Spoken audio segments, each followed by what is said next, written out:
Quem é você? Sou o Marco Antônio de Oliveira Fattucci, filho de André Fattucci e Lélia de Oliveira Fattucci.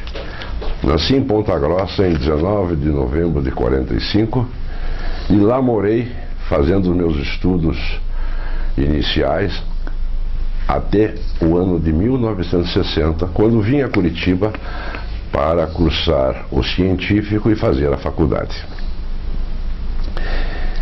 Prestei vestibular, passei, sou formado em economia e depois, em 1966, junto com o atual desembargador Paulo Edson de Macedo Pacheco, iniciamos uma pequena fábrica de autopeças onde fazíamos volante esportivo, um espelho Monza e uma calota para o Fusca. Lá trabalhamos durante 3 anos. O Paulo foi fazer faculdade de Direito, porque o pai dele já era promotor, e eu fui aos Estados Unidos fazer um curso de hotelaria na Johns Hopkins, onde fiquei 6 meses, em Nova York. Voltando, adentrei na empresa de meu pai, que naquela época já estava em Curitiba, alugando um prédio que era de meu avô, onde se localizava o Plaza Hotel. Lá ficamos por alguns anos e em 1970, já formado, trabalhando, casei com Alice Maria Romanó Macedo, filha de Gastão Romanó e Nancy Macedo, e adentrei na hotelaria.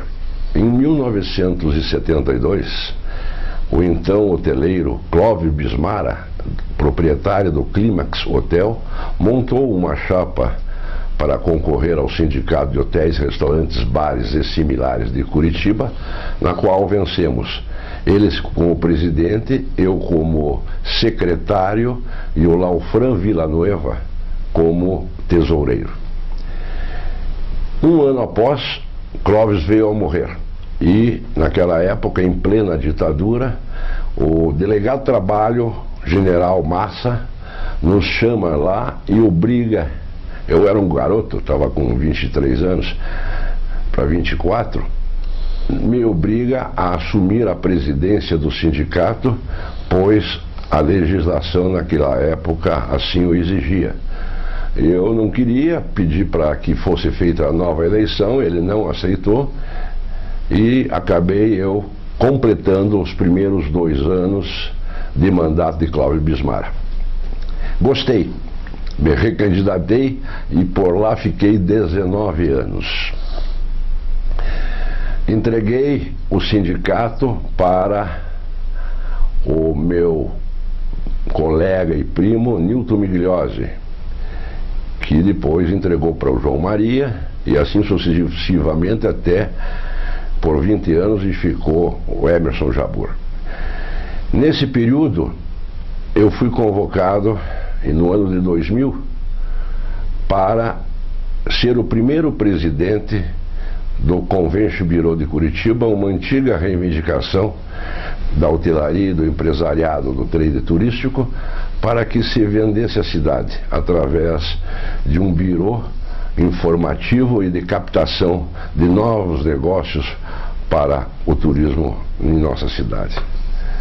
Juntamente com Jonel Shedd e Lelé Canet, fomos nomeados pelo então governador João Elísio Ferraz de Campos para adquirir da família Yoncher o edifício do Cine Vitória, ao qual adquirimos, e no governo de Álvaro Dias eu fui nomeado primeiro presidente do Curitiba Convention Bureau, com a obrigatoriedade de fazer os estudos, implantá-los, construí-los e inaugurá-los. Uma das coisas marcantes dessa obra é que no dia da inauguração o governo também seria transmitido para o nosso governador Requião. E dizia-se na imprensa escrita e falada que o Requião não queria essa obra e iria destiná-la às professoras da Secretaria de Educação. Fizemos um esforço magnífico para inaugurá-la, porque não estava totalmente pronto. Terminamos a obra às 6 horas da manhã e a inauguração foi às 9 horas, 3 horas depois.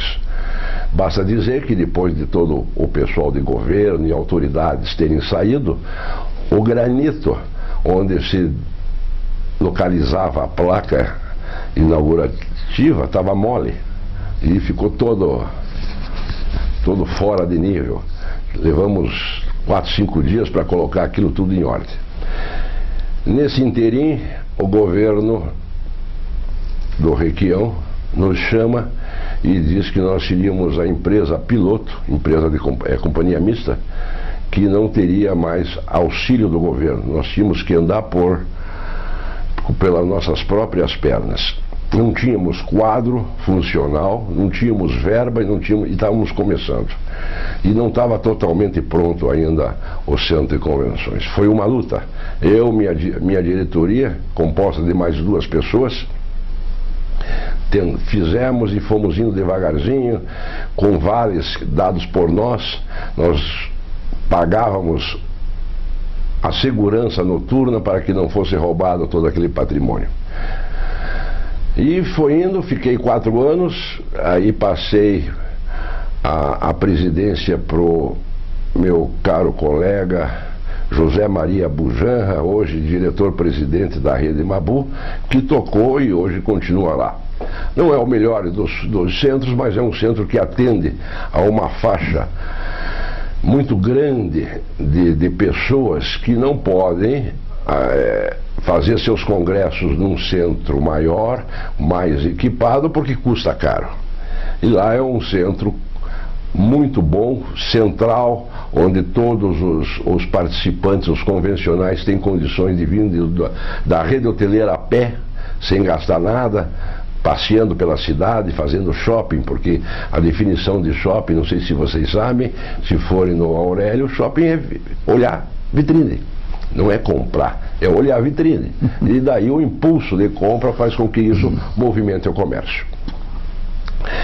Nesse interim eu participei da Federação Nacional de Hotéis, no qual hoje sou um dos 2 únicos sobreviventes da primeira fase. Cizenando Venturini, um hoteleiro tradicional, dono do Hotel Embaixador em Foz, com 89 anos, mas já em cadeira de roda, e eu, que hoje tenho praticamente 70 anos. Somos os únicos sobreviventes da primeira fase da federação. Fiquei afastado das lides sindicais por 20 anos. Na gestão Edson Jabbour, eu voltei como diretor auxiliar e numa cisão dentro da própria diretoria com 2 vice-presidentes, para que não houvesse um bate-chapa, acabaram por consenso me escolhendo ou abrindo mão de suas respectivas chapas, para que, se eu aceitasse, eles não bateriam chapa entre si. Pressionado, acabei aceitando e fiquei mais 7 anos. E no ano passado, de 2014, eu passei para o meu vice-presidente, João Jacomel, que vem fazendo uma excelente gestão até o presente momento.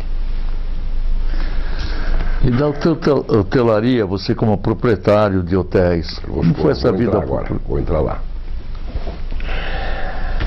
No ramo hoteleiro, nós começamos com o hotel que meu pai explorava, que era o Plaza Hotel. Com a venda do fundo de comércio, porque naquela época existia essa figura, fundo de comércio, nós construímos o Doralzinho, num terreno, num remanescente de prefeitura, ali em frente ao Pequeno Príncipe. E quando construímos, pensamos em fazer aquilo como se fosse uma clínica infantil. Mas o arquiteto que projetou, o terreno era muito pequeno. O terreno tinha 8 metros de largura por 32 de fundo na esquina, dos quais no 8 metros tinha que recuar 3.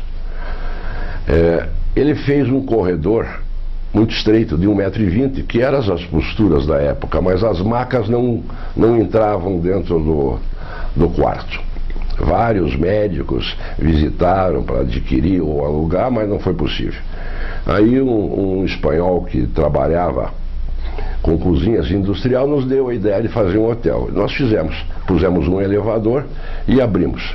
Durante 11 anos que exploramos aquele estabelecimento, em nenhum ano, a não ser no primeiro, deixou de ter 101% a 102% de taxa de ocupação. Na época, o que ajudou muito é que o Pequeno Príncipe e o Hospital Infantil não permitia que os pais ficassem com as crianças durante a noite. Então aquilo lotava, eram 30 apartamentos, lotava praticamente todo dia. Com o sucesso desse hotel, fomos atrás de terrenos e conseguimos na Mariano Torres, que ainda não estava aberta naquela quadra, um terreno que construímos um Doral.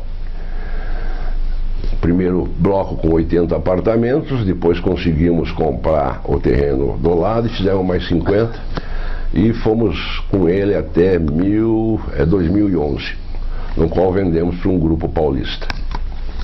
Nesse interim, fizemos Hotel Doral em Apucarana, fiz Hotel Alvear aqui no bairro do Portão.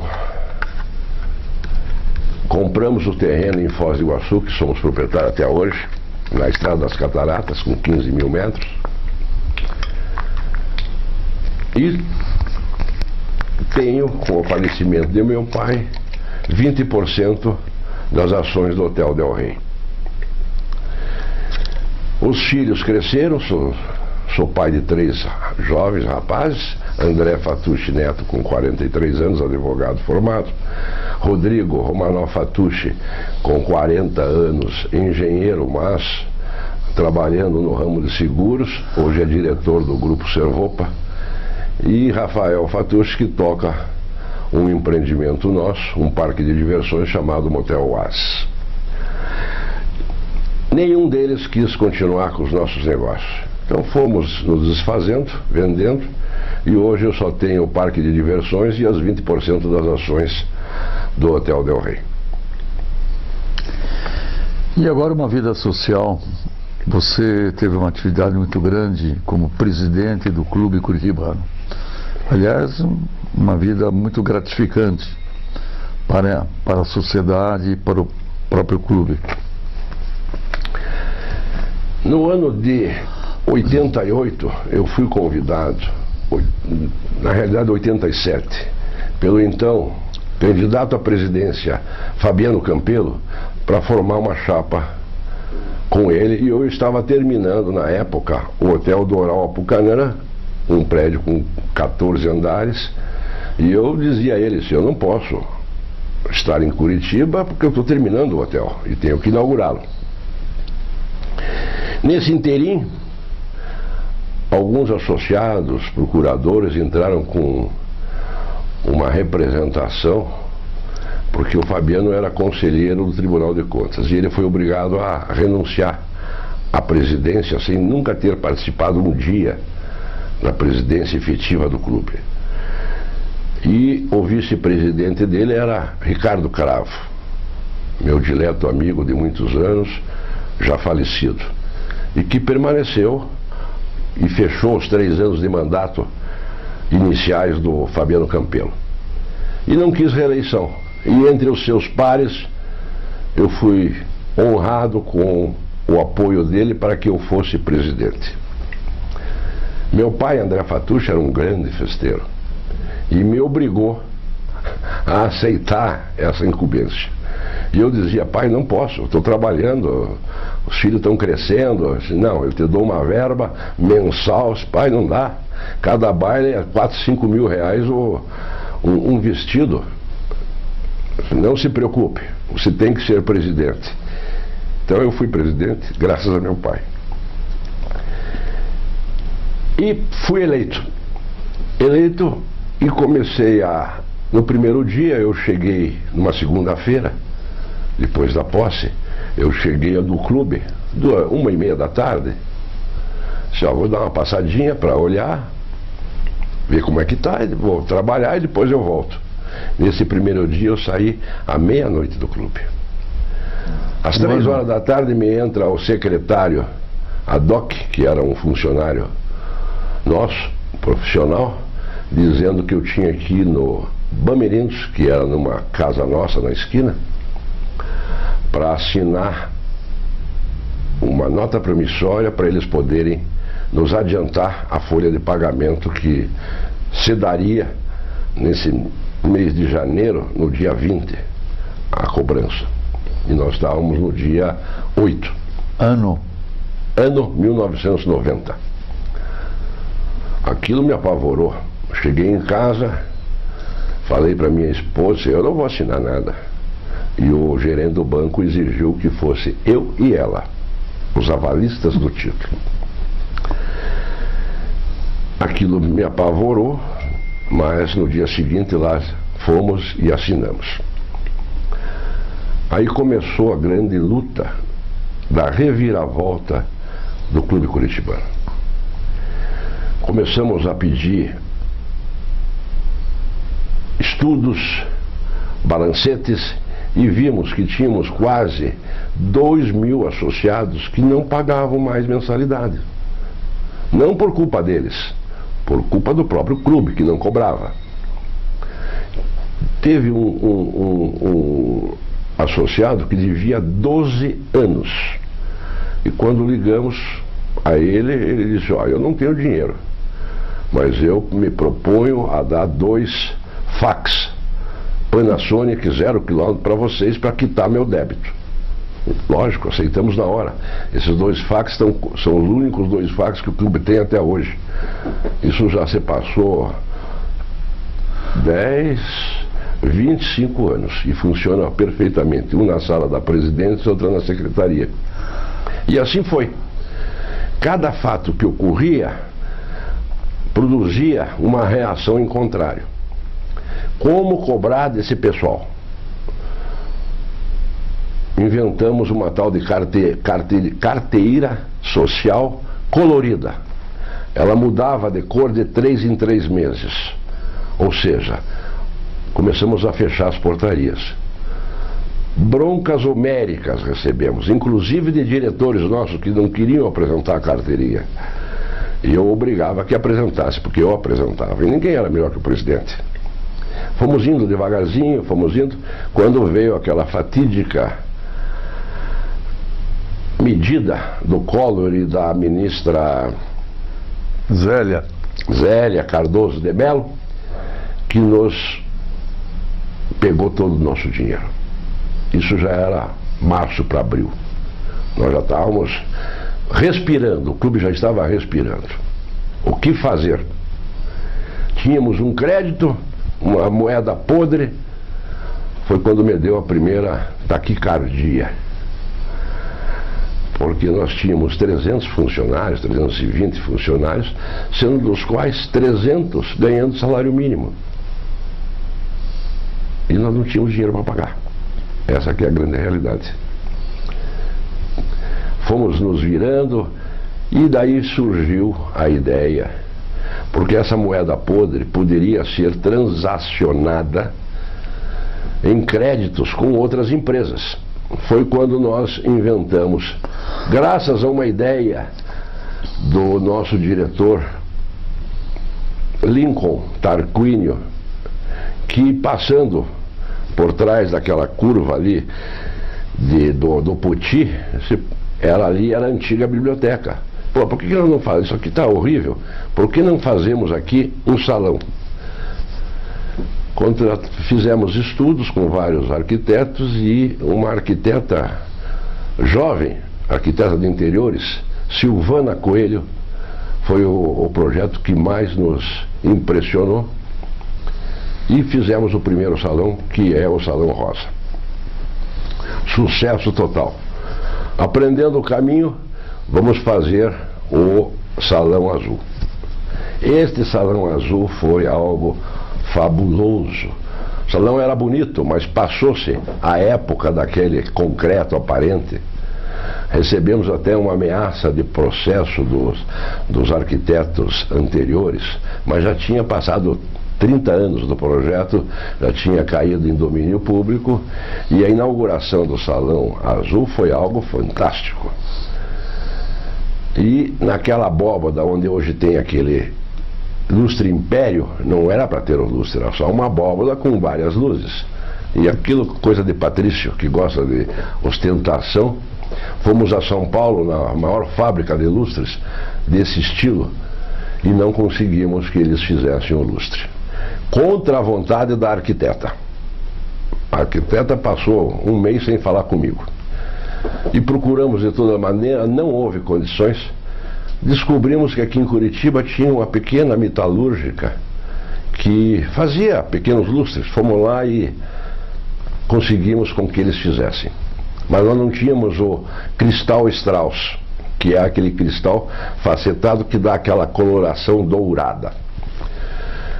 Daí conseguimos importar um cristal alemão, que é o que existe lá. E a dona Elizabeth produziu o lustre e lá inauguramos. Um dos fatos mais interessantes é que quando o lustre, aquele lustre tem um elevador, ele sobe e desce para ser limpo. Quando nós estávamos subindo, o cabo do lustre desceu e quebrou 40 mil pedras. Há 7 dias da inauguração oficial. Trabalhamos dia e noite, o pessoal do clube e mais o pessoal da metalúrgica, para recompor o lustre. Ele não é mais assimétrico. Se você chegar hoje e olhar fixo ao lustre, você vai ver que ele não está completamente igual. Conforme ele tem, porque entortou de tal maneira que voltar só se fizesse outro. Mas no dia da inauguração, com luzes, com aquilo ficou algo fabuloso. Correu o Brasil inteiro. Hoje é o maior lustre império que tem no país. Ele tem 3 metros de raio por 3,5 de altura, com 64 mil pedras. Já imaginaram? Prender uma a uma não é brincadeira. E foi um sucesso. E o custo? O custo? $20 mil na época. Hoje, 80, 90 mil reais. Baratíssimo para a época. E assim foi feito. No golfe, compramos maquinário, tratores, tudo com esse crédito podre do Collor, e fomos comprando, e fomos fazendo, e fomos revolucionando o clube. Nesse interim, nós fomos preparando os estatutos do clube para que não houvesse ações judiciais que revertessem aqueles associados que não queriam pagar e que não tinha jeito. No período de quase 2 anos, nós fomos preparando, graças a um corpo jurídico de diretores muito boa, preparando o estatuto para que, quando alguma ação adentrasse na justiça, nós não nos pegasse desprevenido e voltasse ao clube. Nós tínhamos todas as possibilidades de acerto. Então a pessoa devia 6 anos de mensalidade. Ela podia pagar uma mensalidade no valor original, R$1, e pagava a mensalidade do mês no valor de R$24. Mesmo assim, não conseguimos ter acerto com 1.057 associados. E esses associados provavelmente não devem gostar de Marcos Fattucci, porque eles foram para a rua. Alguns adentraram na justiça e todos perderam. Com esses 1.057 associados, nós fizemos uma campanha de entrada de novos associados. E na minha gestão, que foi 6 anos, ou seja, 2 gestões, né? Eu tive uma reeleição, adentraram 960 associados. Isso trouxe um poder econômico para o clube um reforço de caixa fantástico, no qual, na saída minha do Clube Curitibano, eu deveria ter feito a garagem, que era uma garagem com quase 3.000 vagas, que ia de uma rua, da Petit Carneiro até Getúlio Vargas. Em maio, numa assembleia memorável, nós ganhamos a assembleia, o voto por 19 votos. Eu me considerei um derrotado e não iniciei as obras. Numa assembleia onde votaram 2.500... Mas o que você atribui a 19 votos apenas? Um problema político dentro do clube? Problema político dentro do clube, traição de alguns diretores e o modus vivendi, ninguém gosta de mudar. As quadras que hoje estão embaixo seriam localizadas no pavimento superior da garagem, com toda a tecnologia de vento, de tudo. Mas, evidentemente, que iam ficar 6 ou 8 meses sem aquelas quadras. Para isso, nós conseguimos comprar 14.000 metros numa academia que nós éramos já arrendatários, a Tênis Ace, que levou 2 anos para negociar com a família Parolimpo, que eram 40 e poucos herdeiros e não se davam. Compramos por $157 mil. Na época, compramos esses 14.000 metros, que é uma senhora academia hoje existente, um quarteirão inteiro, para suprir essa necessidade dessas quadras que seriam construídas. Aí veio a eleição, a situação ganhou de novo, meu diretor, vice-presidente, recebeu com o caixa alto, com quase $4 milhões em caixa, mas infelizmente morreu 8 meses depois. O vice-presidente dele, também foi meu diretor financeiro, Luiz Gonzaga da Mota Ribeiro, assumiu e daí executou uma parte do projeto, fazendo uma garagem para 600 carros que está lá hoje, já não suportando mais, e os associados agora pedindo, mesmo aqueles associados que foram contra aquele projeto grande, pedindo a extensão, porque é uma tranquilidade você chegar no seu clube e estacionar seu carro tranquilo dentro do clube. Mas na época eles tinham medo, sabe, você está acostumado a arroz e feijão todo dia, um dia que te fizerem batata frita pode ser que você não goste. Então o ser humano não gosta de mudar seus hábitos. Mas o clube é uma potência, estruturamos ele fisicamente e administrativamente, e hoje qualquer pessoa que seja o presidente, que não seja um lunático, toca o clube, porque o clube anda sozinho. Ele é um clube profissional. O clube estaria praticamente comprometido se esse estacionamento não viesse a ser concretizado, em função de que os caras ficavam na rua e o crescimento social era cada vez mais elevado. Exatamente. Né? E havia muito roubo de rádio nos carros. Nós punhamos segurança, batiam um alarme aqui, a segurança corriam para roubavam lá no outro lado, e assim ia. Nos deu muito problema. Mas é a vida do clube. Fomos comprando propriedades, compramos o prédio da Getúlio Vargas, terminamos de comprar o prédio do ISFER, que é aquela Nesga, fizemos a piscina coberta, fizemos muitas obras, muitas obras. Eu acho que em número de obras eu fui o que mais fez. A tua diretoria realmente, embora com tantos nomes, a participação efetiva ao seu lado era numericamente pequena, ou isso não é verdade? Não, eu sempre fui muito dominador. E os fatos que ocorreram no dia a dia moldavam uma gestão. Eu vou te dar um exemplo. com a implantação daquela carteira colorida, o time de vôlei, que era formado por senhoras associadas, mas que tinha 55% de pessoas não associadas, se desmontou. Porque não tem a carteirinha, não entra. Isso era ponto pacífico. Chega um dia, toda a diretoria se reunia a 1h da tarde para tomar um cafezinho. O único que chegava para tomar junto era o João Manuel de Oliveira Franco, o Janjão. Todo dia ele estava lá. Mas chega lá, daqui a pouco minha secretária, esse doutor Marcos, a dona Glea Tourinho. Aglaé Tourinho está aqui com umas senhoras para falar com o senhor. Perfeitamente. Abrimos a porta, estavam todos os meus diretores na sala da presidência.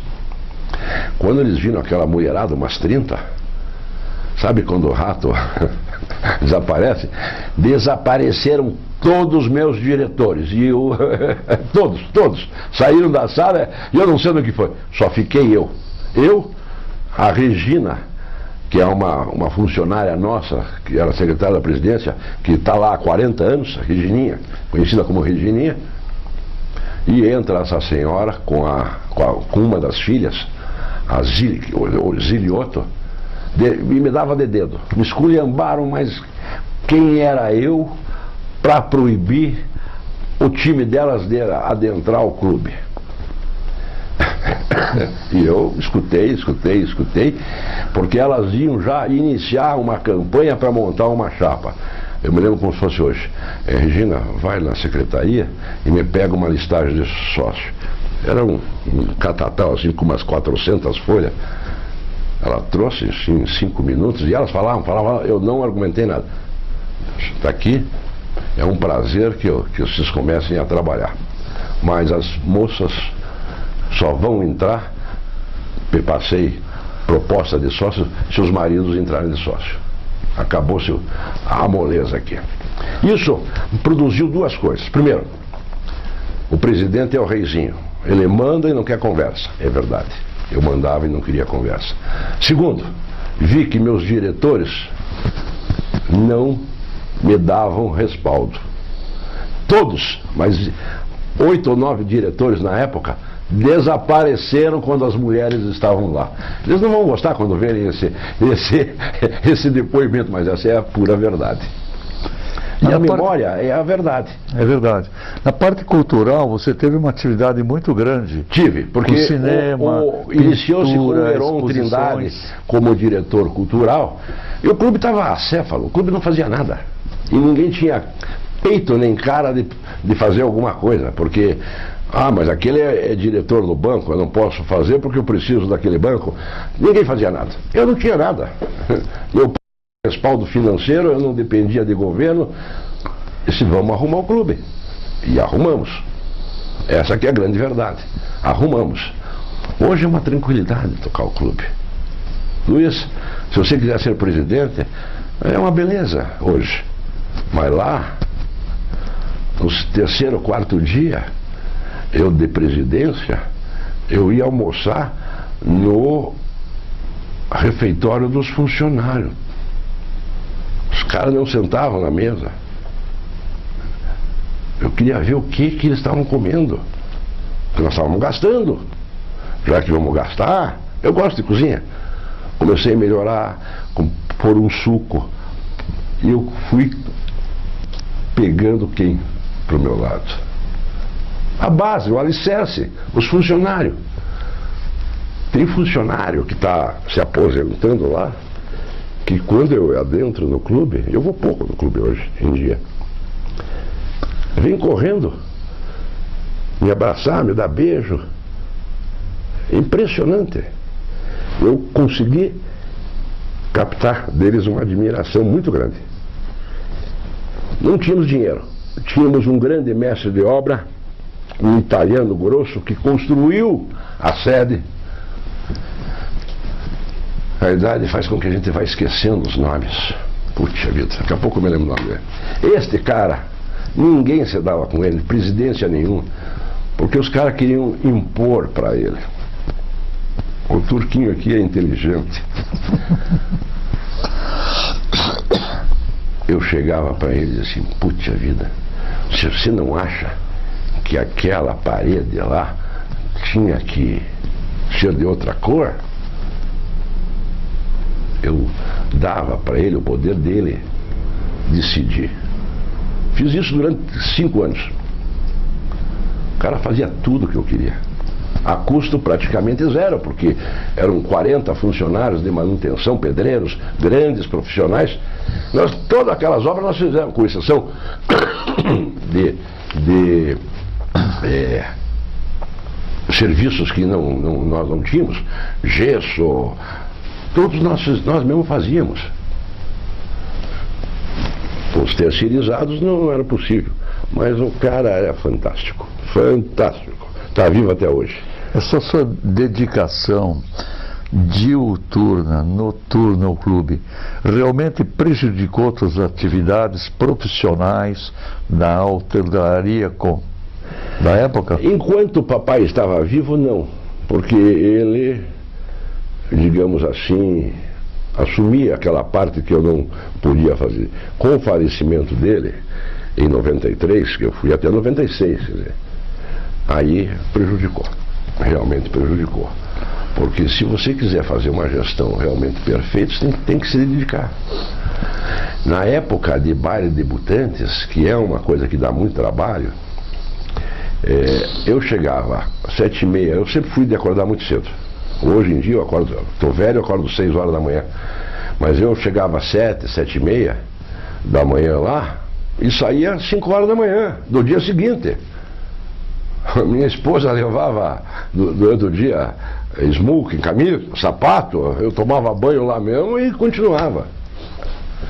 Está errado, não é para ser feito assim. Mas eu fazia, é o meu estilo. Isso aconteceu comigo no centro de convenções e aconteceu lá também. É meu estilo. Eu quero ver a coisa pronta e quero ver a coisa funcionar. Você foi um presidente vitorioso. Sem dúvida, sem dúvida. Mas também fui um presidente muito odiado. Por quê? Porque eu mudei o modus vivendi do dia a dia do associado.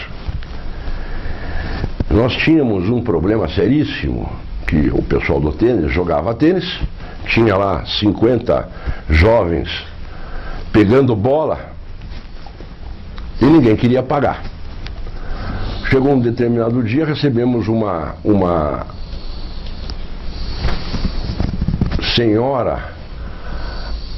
um senhor pedido de indenizatório do Ministério do Trabalho para esses meninos. Tem que registrar, tem que fazer uma série de coisas. Tudo bem. Vamos instituir que cada 7 pague-se, vamos dizer assim, em termos de hoje, R$5. Por quê? 90% dos tenistas da sede se insurgiram contra mim.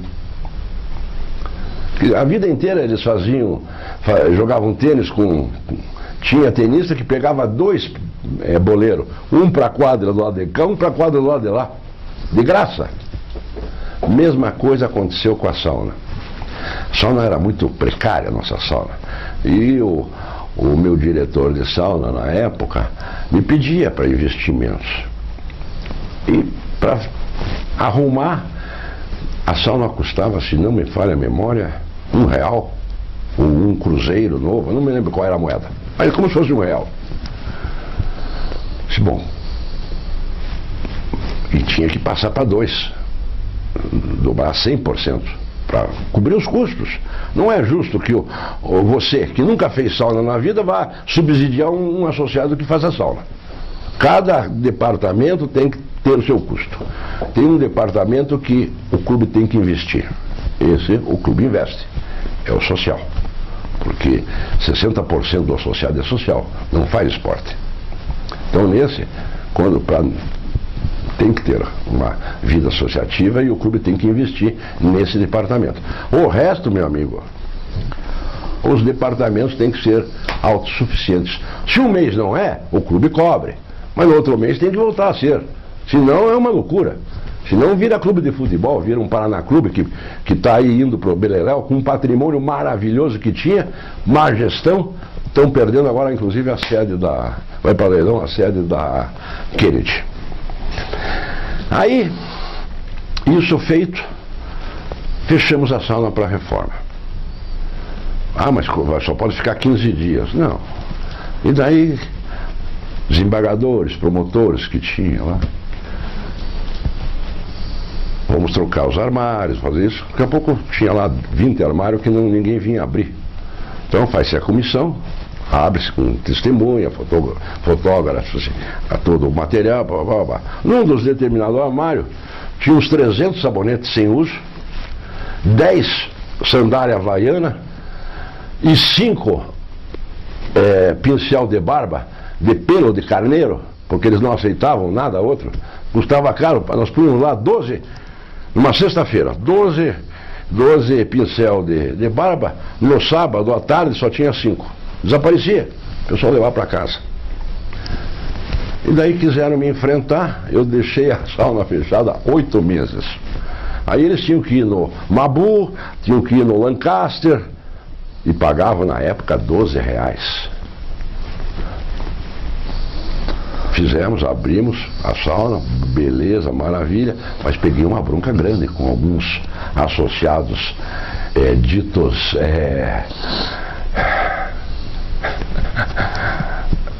pessoas de grande influência. Em seguida a esse fato, tínhamos preparado os estatutos para fazer a admissão da Hípica Paranaense. Em troca de 198 títulos de proprietário, nós íamos ficar com 3 alqueires da Hípica e mais $1 milhão. Fizemos a assembleia e daí o culpado fui eu. A minha inexperiência na época fez com que o associado Antero da Silveira, procurador público, e aquele Júlio Jacó, durante a assembleia, levantassem uma questão de ordem e pedissem o documento que o clube poderia assumir a hípica, porque aquilo foi uma doação do Estado. Mas tinha a data, tinha 30 anos, e já tinha passado os 30 anos. E nós fomos ao patrimônio e conversamos, não pegamos eu era nosso associado, o diretor do patrimônio. Governo Moisés Lupion. Exatamente. Não pode fazer porque já essa cláusula já... Mas nós não pegamos. E aí que eu cometi o maior erro. Eu devia ter posto em votação, nós tínhamos maioria, teria aprovado com a apresentação desse documento a posteriori. Eu deixei a Assembleia aberta. Aí a Assembleia aberta passa o momento, perdemos 3 alqueires numa região valorizadíssima, hoje ainda mais agora com o shopping Jockey Plaza. Foi uma pena. Nós íamos receber de graça mais $1 milhão. De uma engenharia financeira que eu com os meus diretores jurídicos bolamos e fomos ao longo de anos mudando o estatuto para que isso ocorresse. Eu quero fazer um testemunho a você, Marco Antônio Fatucci, ainda voltando àquele aspecto das mulheres, que você ficou sozinho com a Regininha e as 30 mulheres alvoroçadas. Quando você assumiu o clube, e eu como primo irmão seu, você foi o primeiro que disse: olha, não, os teus amigos, o Campen, etc., que vem jogando vôlei aqui, não são sócios. Eu disse: mas são meus amigos, etc. Pois é, se você é meu amigo, então me prestigie, colaborando com isso para que não exista exceções. E eu realmente passei essa informação a todo o grupo e todos eles compreenderam. Porque você estava fazendo uma presidência, o que não tinha sido feito muito antes por interesses políticos, vamos dizer, falta de iniciativa corajosa, e você sabia que seria não um tirano, mas provavelmente uma pessoa que ia prejudicar ou impedir interesses pessoais, e você pôs acima de tudo a sua posição de presidente do clube, e teve coragem de ir em frente, apesar de próprios companheiros de diretoria não estarem o apoiando, porque viviam, pela natureza daquelas mordomias, de mesas, etc. E mais tarde veio uma nova fase estatutária do clube, que surgiu no início do nosso querido Joaquim Miró, que você provavelmente admira e pode até fazer uma análise do clube de hoje. O clube não para de crescer. Hoje, a grande filosofia gestora do clube é saber para onde vamos. Já desde nosso tempo, e o Joaquim foi um dos incentivadores disso, porque foi nosso diretor. Então, quer dizer, todo esse pessoal novo que está aí foram nossos alunos, que todos foram diretores. Quer dizer, só não fazem certo se não quiserem. Porque você olhando, vendo dia a dia, você acaba aprendendo. O clube hoje tem que ter várias subsedes. Já tem a do golfe, tem a do Concórdia lá, que vai ficar uma beleza, e faz com que os associados que moram naquela região se desloquem para lá.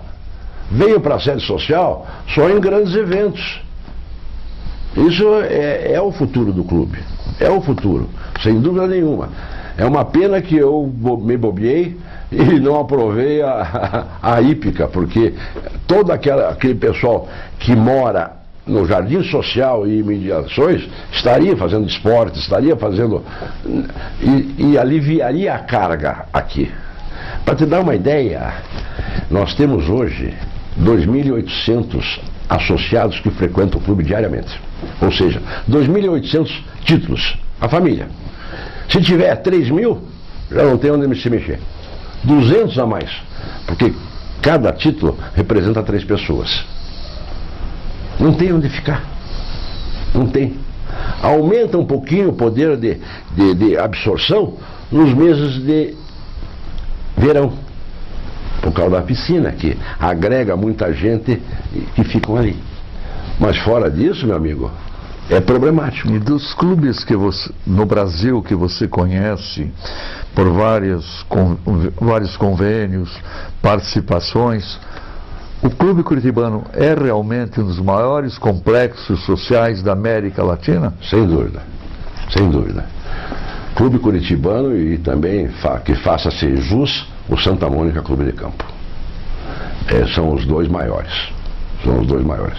Nós hoje temos, eu não sei exatamente, Ribas, porque eu não estou mais frequentando assim tão assiduamente, mas nós temos lá, acho que umas 10 ou 12 modalidades olímpicas que nós desenvolvemos. Quer dizer, isso começou, também foi um grande problema, que o falecido Anfrísio Siqueira se batia muito contra os sócios atletas naquela época.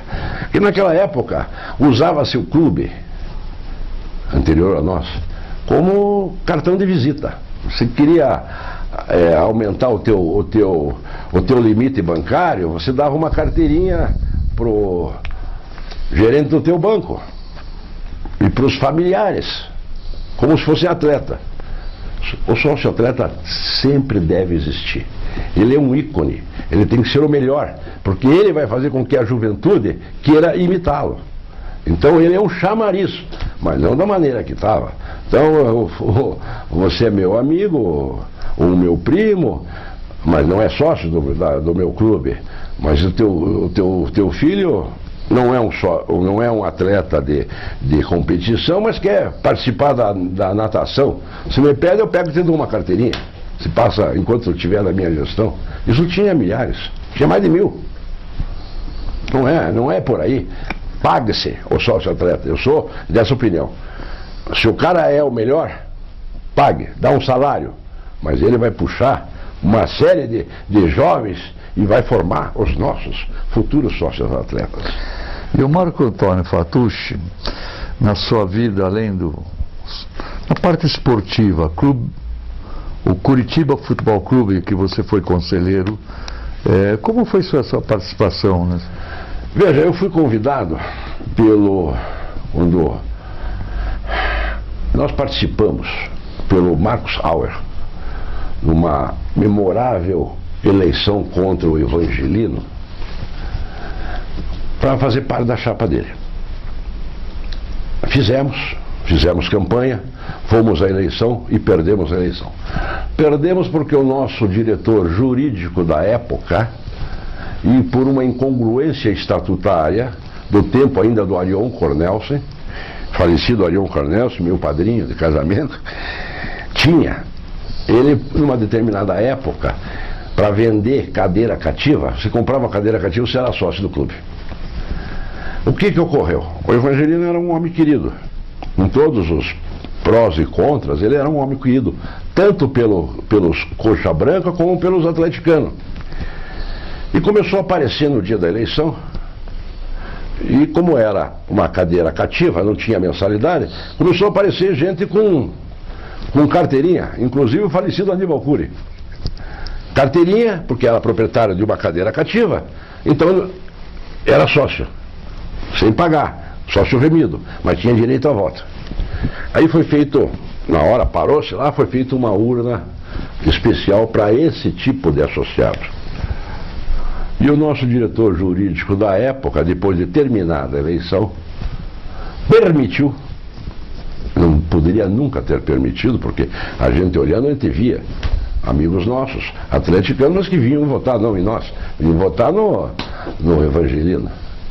Porque é aquela coisa, eu prefiro um inimigo que eu conheço do que um inimigo desconhecido. O inimigo que eu conheço, já sei até onde vai. O desconhecido não sei o que vai fazer. Permitiu que se abrisse e que se contasse essa urna. Perdemos na ocasião por 54 votos, acho que foi. Dessa urna, todos os votos. Não nas outras teríamos ganho, o presidente seria o Marcos Auer. Aí na chapa, como ela era proporcional, eu entrei também como conselheiro. E fiquei lá 3, 4 anos. E depois não me interessou mais. Brigava-se muito e resolvia-se pouco. E o Marco Antônio, família, amigos, gastronomia? No dia 25 de janeiro de 1995, já praticamente terminando minha gestão, porque eu terminei a minha gestão, a segunda gestão em 96, eu disse, pô, não é possível. Nossas reuniões de diretoria eram terça-feira. E eu não conseguia colocar meus diretores tudo no mesmo lugar. Após a reunião, jantar. Porque eu não dava mordomia. Eu fui um presidente, dureza. Disse, bom, hoje vocês vão jantar por minha conta. Porque cada vez, 2 iam na pizzaria, 2 iam para casa, 3 iam para outro lugar. Não conseguíamos reunir o pessoal. Hoje vocês são meus convidados. Nós vamos numa churrascaria às 8h30, que eu já marquei, todos vocês. Todos foram. Nós chegamos na churrascaria de um atleticano, mas que trabalhava com meu pai muitas vezes na minha casa. Papai era um grande festeiro, fazia muitas reuniões. Na Brigadeiro Franco. Brigadeiro Franco, onde hoje é o Joy Banana. Era fogo de chão, qualquer coisa assim. E nós entramos, tinha uma mesa de um casal de japonês com uma criança só. Aí já estava a mesa arrumada, nossa. O pessoal sentou, pediu a bebida, já foram se servir no buffet, que tinha um buffet de saladas. E eu entrei na parte de churrasqueira, de serviço, para falar com o Salvador. Salvador era um preto, magro, alto, de 1,90 m, que era o Salvador. E que eu tinha muita liberdade, porque ia muitas vezes trabalhar na minha casa, na churrasqueira do meu pai. Papai tinha lá 40, 50 convidados, ninguém consegue, a não ser que seja profissional. O Salvador com essa empresa iam lá e preparavam tudo. E fiquei lá, putz, Salvador, tira essa carne, tira aquela, quero ver picanha nova, linguiça nova, só vai servir o cupim, que quanto mais fogo melhor, e a costela, o resto. E fiquei lá, acho que uns 5 minutos, 8 minutos, e vendo ele espetar. Ele espetou, pôs ali, se não me serve isso aqui, que eu não quero, estou trazendo o meu pessoal aqui, eu quero tudo fresquinho. E saio. Quando saio, Luiz Renato, porta faroeste. Sempre, você olhando, a porta da direita é de quem vai, a tua porta. E aqui, a porta que entra. Aqui estava assim e aqui estava assim. Tinha um tijolo de 6 furos segurando a porta. O que eu fiz? Eu tinha que vir e abrir essa aqui, empurrar. Eu passei por aqui. Nessa hora, o garçom vinha vindo com o prato, aquela faca branca de picanha e eu fiz um araquiri. Entrou na minha barriga. Ai! Fiz assim, sangue. Abri a camisa, nada. Quando eu abri a cinta, porque ela entrou assim, o intestino saiu na minha mão. Para quem não sabe, o intestino é creme, cor creme, todinho. De qualquer pessoa. É creme, amarelinho. Todo o intestino. Saiu na minha mão. A pressão interna é muito maior que a externa. Em 5, 6 minutos, chamei, já vieram o pessoal com toalha, tentaram, chamaram. Naquela época, 95, o telefone celular era desse tamanho, era uma canoa. Tinha 2. Falecido, o diretor meu, médico, o Oscar Venâncio, que já faleceu de câncer, e o Zenon Herrera. Os 2 tinham. Um ligou para o hospital, falou com o Marquezine, que estava terminando uma cirurgia às 9 horas. E o outro ligou para Eco Salva. Naquele tempo era só o Eco ou era só Salva. E foi. E eu desmaiei na hora lá. Fui acordar no dia seguinte, às 11 horas da manhã, com os médicos fazendo o teste de sola de pé para ver se não tinha ficado paraplégico. A faca entrou e fez uma ponta na medula. Com a entrada da faca, ela entrou reta. Lá dentro ela inverteu. Aqui está a aorta, aqui está a cava. Se ela continua reta, ela fura uma ou outra. Eu morria lá mesmo. Não tem jeito. Em 3 minutos, aí morre. Ela fez isso, ó. Passou. Ela fez isso. Porque eu devo ter feito um movimento e ela fez isso. Não era meu dia. Mas virei um fatalista depois disso. Teve testemunhas, o Zenon Herrera, que está vivo não, estava hoje. toda a minha diretoria. Tudo bem. Todos. Mas, para quem não foi lá, vieram outras versões. Sem dúvida. Uma delas, mais curiosa, qual foi? A mais curiosa era de uma ex-esposa de um sócio meu, que trabalhava na Folha de Londrina, que disse, foi lá no dia seguinte, no hospital, e estava proibido visita, porque o meu estado era grave. Não deixaram, mas ela queria, porque queria fazer entrevista, mas não pode. Até quem atendeu ela foi o Heron Trindade. Não dá. Mas tem aqui um livro. Aí no terceiro dia saiu. Presidente do clube curitibano mexe com a mulher do garçom e o garçom enfia o espeto na barriga dele. Alguns minutos da minha vida familiar e profissional, que pode ser que daqui 100, 200 anos alguém numa biblioteca ou numa Wikipedia bata lá e essa obra sua, muito bem realizada, que você está fazendo, apareça. E eu conto um pouco dessa história que contei aqui hoje para vocês. Os meus agradecimentos a você, ao Vídeo 1 e a toda a sua equipe. Estou sempre à sua disposição. Muito obrigado.